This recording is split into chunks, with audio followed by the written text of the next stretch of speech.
This is your mother speaking.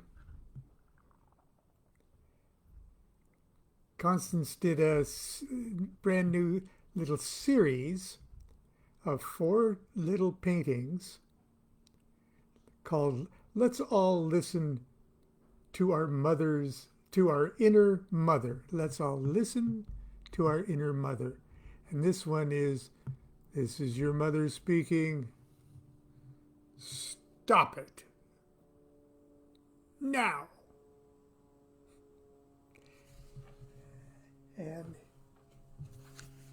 there's a little painting that hangs underneath it like this. And it says, stop willful ignorance. Stop killing each other, animals, plants and earth's soil, air, and water. Stop littering space with junk. Stop polluting your minds and bodies with harmful input. Stop fear and division. Stop feeling guilty. Stop holding grudges. Stop thinking you are too insignificant to change things. Stop waiting until tomorrow. Thank you. So that's listen to the voice of your mother. Stop. And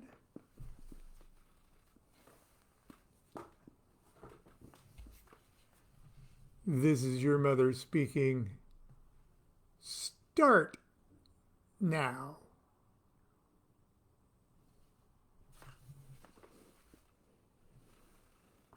And the little one that hangs underneath that one is start to lead an examined life.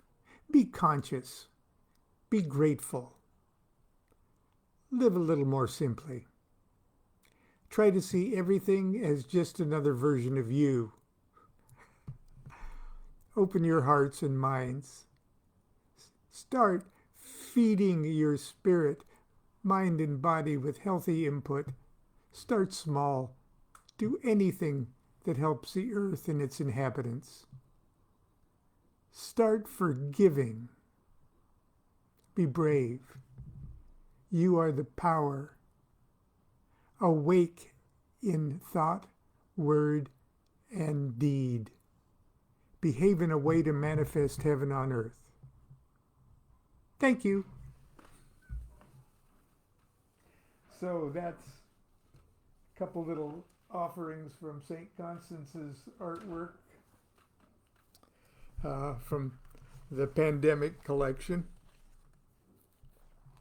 Today we're continuing the procession of the equinoxes and the metamorphosis of the gods. We're examining the astrological ages. Starting with, we're going to look at the age of Leo, which was approximately 10,996 BC to 8,830 BC. And that's according to the little graph that I had posted yesterday. Now remember that the astrological ages are like an arrow. And the astrological age of Leo would be if the sign of Leo is behind the sun at the equinoxes, and the arrow is coming from the sun to the earth, or the arrow is coming from Leo through the sun to the earth. But that arrow, if it was coming the other direction, would be coming directly from Leo to the earth, to the sun. Like that. So when the astrological age is Leo, Leo is right behind the sun. But The sign of Aquarius, just the opposite of Leo, is beaming undiluted at us from our rear end.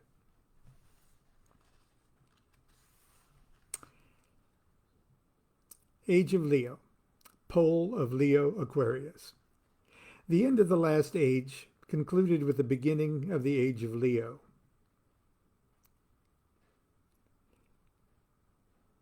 The end of the last ice age, is that what I said? The end of the last ice age coincided with the beginning of the age of Leo.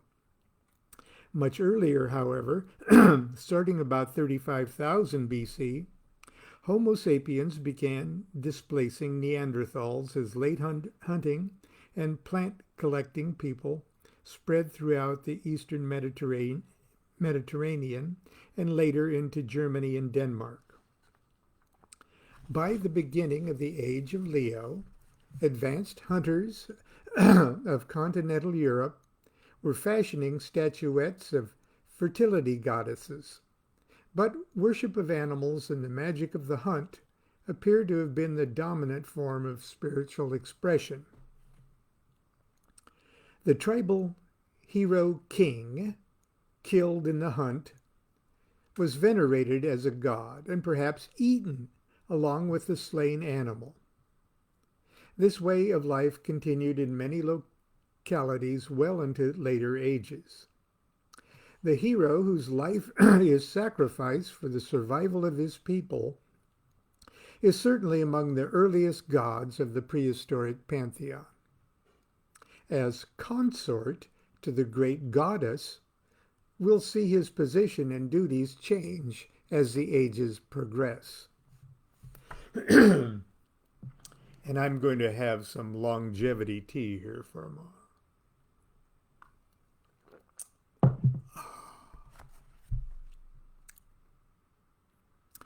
The age of Cancer,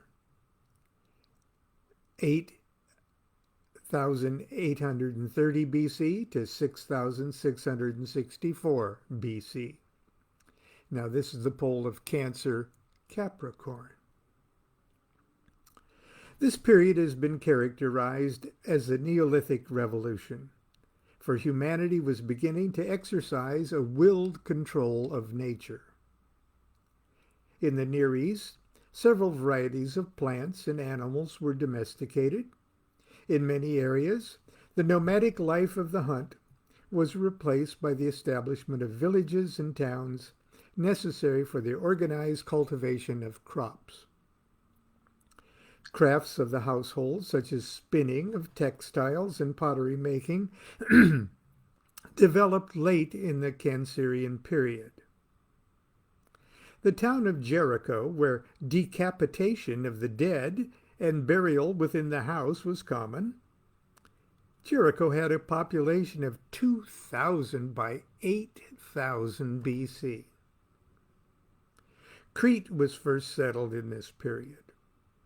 In both locations, carved female images and phallic effigies, remnants of fertility cults, have been unearthed.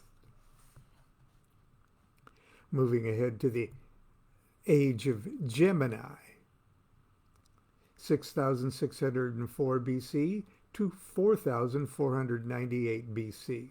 And that's the pole of Gemini, Sagittarius. In Mesopotamia, the first settlement of the lower Sumerian plain was established in 6000 BC.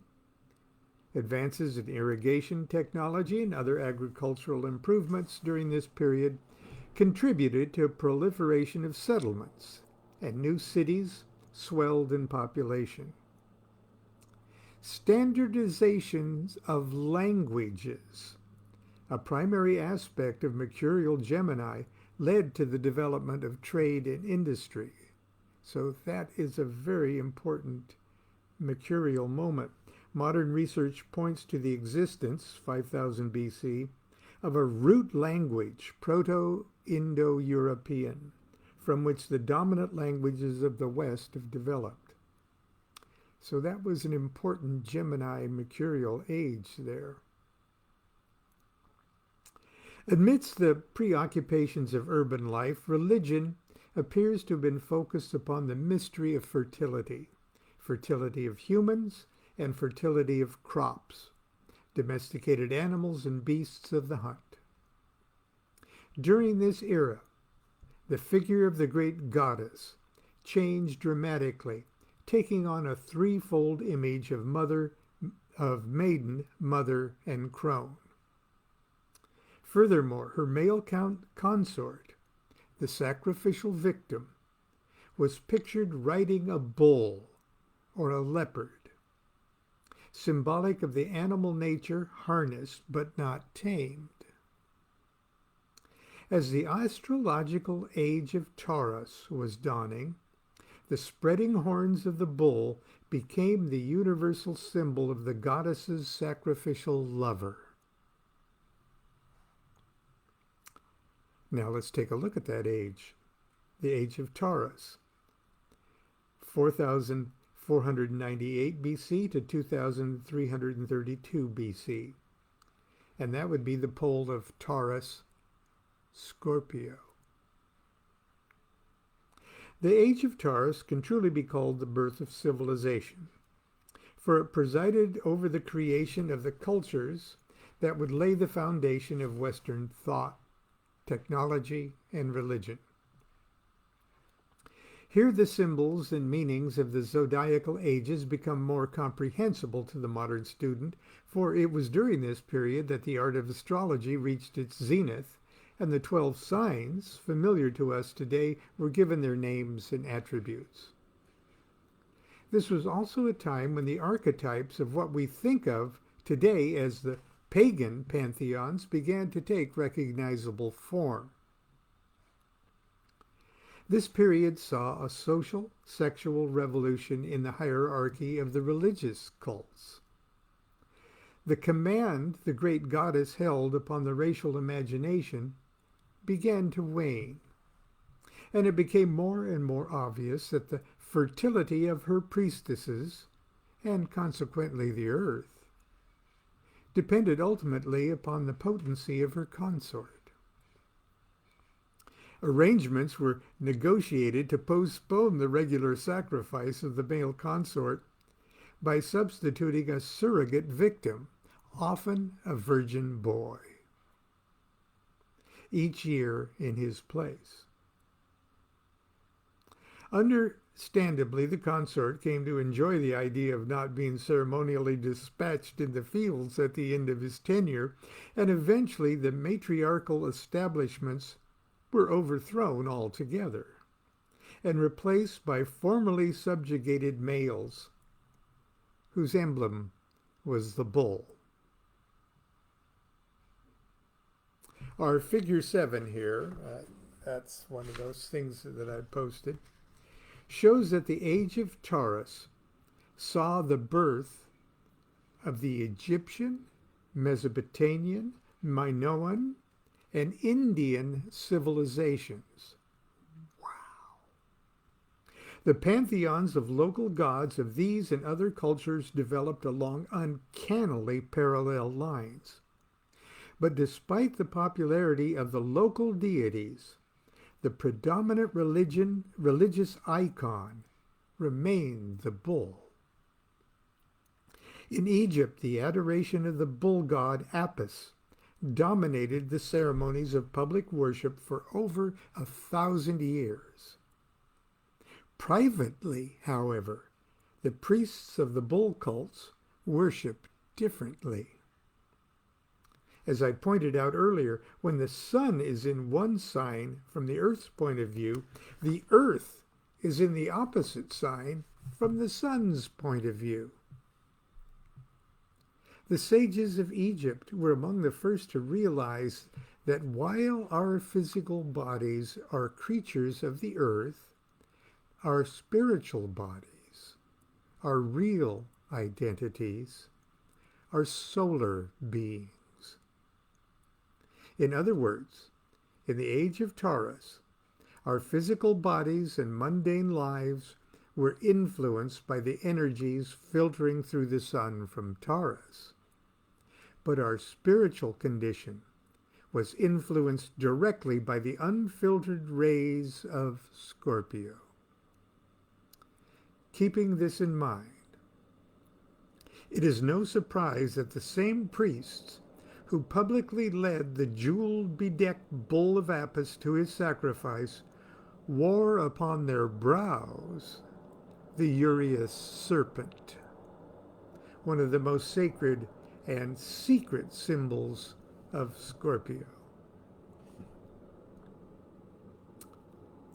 And now we'll look at the age of Aries. 2332 BC to 166 BC.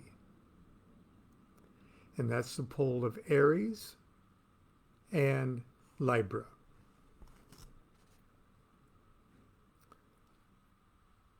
The sun is exalted in Aries, and in Egypt, the great astrological age of Aries saw the development of magnificent forms of solar worship. For over 2,000 years, the cults of Osiris, Isis, and Horus embedded the passion play of the daily and yearly adventures of the sun deeply upon the consciousness of the people, and evolved a collateral pantheon of gods and goddesses of such sublime strength and perfection that they are easily reawakened in the modern psyche. Identity with the cycles of the sun brought with it an obsession with death and resurrection as that dominated the spiritual musings of royalty early in the age, and later in the artisans and tomb workers that would become eligible for eternal life a little later. By proper magical identification with the same divine power that is responsible for the daily and yearly rebirth of the sun, the glorified Osiris, slain and risen, one could now assure one's own continuity of existence after death. This magical theory is precisely the same as that espoused by Christianity and scores of lesser-known cults. I'll discuss this subject in greater depth in the last section of this chapter. In 1353 BC, the pendulum of Egyptian solar worship reached its most radical swing when King Akhenaten attempted to enthrone the god Aton, the solar disk itself, as a state deity, and attempted to withdraw government support from all other cults. This move to be politically incorrect and a major social faux pas. The royal cult of Aton did not survive long after Akhenaten's death. Semenkari, his son and immediate successor, lived to rule less than a year, and Tutankhamun, the next in line, presided over Akhenaten's denunciation. His cult was vilified, his name was obliterated from all public buildings, and soon the priests of Amun returned stability to the two lands. Mars rules Aries, and it's not surprising to observe the major technical advances of the early Aryan age were weapons of war. This was the age of the Trojan War. Carbonized iron was the military secret that ensured political and religious dominance of whichever army that wielded it. And until the middle of the age of Aries, that was the Hittites. They were also the first to adapt cuneiform writings to their language, which would give rise to what we now call the classical Greek forms of Linear A and Linear B. Spread by the dynamics of international trade, the popularity of Linear A and B would initiate the first real quantum leap of literacy the world had ever experienced. The gods of the age of Aries are very recognizable to the modern student. One need only read of their adventures in Homer's Iliad to see how the Greek pantheon had crystallized in the Hellenic soul. The Sumerian pantheon also received a facelift when it was adopted by the Semites and an assorted of other cultures, including those that would eventually shape the remarkably resilient traditions of Judaism. Biblical scholars maintain that Abraham, the grand patriarch of the Jews, Christians, and Muslims, lived approximately 2000 BC, at the beginning of the age of Aries, and that Moses, the great lawgiver of the same three great religions, approximately 1300 BC, in the very middle of the age of Aries. Now, whether or not there's any veracity to the historical existence of either of these characters, it is still interesting to note the obvious parallels of astrological symbolism involved in their myths. As a matter of fact, there's little debate over the historical validity of King Hammurabi of Babylon, the great 18th century BC lawgiver whose laws were given to him by the Babylonian sun god, an earlier version of the Semitic Yah, and inscribed on basalt stelae whose shape is suspiciously suggestive of the stone tablets of Moses. But anyway, that's the footnote. As I mentioned earlier, in the Taurian age was characterized in many cultures by the annual or biannual sacrifice of the male consort of the goddess priestess. This became stylized late in the period by the substitution of a male child in place of the consort, a practice which some authorities believed undermined the role of the goddess and led to the ascent of the male gods, and this establishment of the patriarchies. The first part of this scenario is illustrated quite clearly in the biblical story of Abraham, the founding father of the great patriarchal religions. Now, if you recall, Abraham came from Ur of the Chaldeans. That's the Akkadian-ruled Babylon.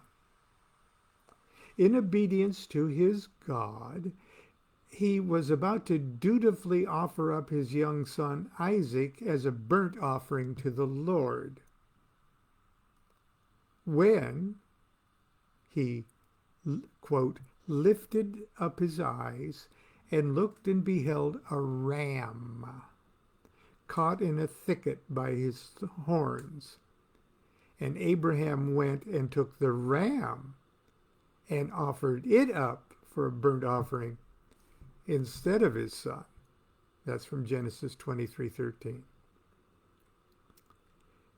At the very dawn of the age of Aries, the ram, the primary mythological personage of the age magically modified the fundamental form of religious expression of the previous age by substituting animal sacrifice for human sacrifice.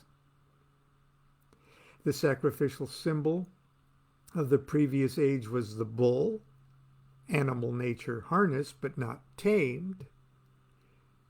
Now the sacred victim was the ram or sheep, the symbol of animal nature suppressed, subjugated, and exploited for human sustenance, comfort, and commerce. Also, let's not forget that in the age of Aries, the earth and the sun were impaled upon the Aries Libra pole. During this period, The influence of Libra, whose scales of justice balance the energies of its celestial neighbors Scorpio and Virgo, is particularly significant when we observe the major societal changes brought about by the introduction of laws and the development of formal legal institutions. Babylon's great lawgiver Hammurabi reigned during the early years of the age. Moses, by tradition, descended from Mount Sinai with the Ten Commandments at the zenith of the age of Aries. It's most interesting to observe that by 166 BC, when the Aries-Libra era ended, the entire Western world was ruled by the iron laws of Rome and policed by the greatest military organization the world had ever seen. The last 500 years of the Age of Aries experienced such an explosion of scientific, cultural, and religious energy that 2,500 years later we're still reeling from the impact. Karl Jaspers, the great 20th century existentialist, called this era the axial period, a time of great transition in human consciousness, when the mythological world gave way to philosophical speculation. From one very important point of view, this was the death of the gods. Deity was now thought of in terms of a unified daimonism. In Palestine, the prophets Elijah, Jeremiah, and Isaiah charged the Semitic world with a wild combination of mysticism and terror. The Upanishads appeared in India, and in Greece, the golden age of the city-states brought forth the intellects and philosophies that continue to nourish the Western soul. Within 200 short years, Pythagoras, Socrates, Plato, and Aristotle all lived and taught. Aristotle's student, Alexander the Great, would conquer and Hellenize the world. In a single century between 600 BC and 500 BC, Lao Tzu, Confucius, Buddha, and Zoroaster walked the earth. Noted therapist R.D. Potter, upon examining this timeline of the lives of these venerables, observed, "My God, these guys could have all had the same shrink." And we'll pick it up tomorrow with the age of Pisces. And so I hope you're enjoying that. I'm a little preoccupied today because tonight is the big presentation of The Abyss on Zoom. I'm sure everybody who has wanted to register has registered. I'd like to point out, though, if you haven't, there's still time. But the later in the day that you register, the more chance there is that it won't be processed in time for you to get the registration and login emails that are beginning right now. So if you plan on registering today, do it in the next half hour or hour or so. Okay, see you tomorrow. Continue to be good to yourself and be good to each other. Do what thou wilt shall be the whole of the law. Love is the law, love under will.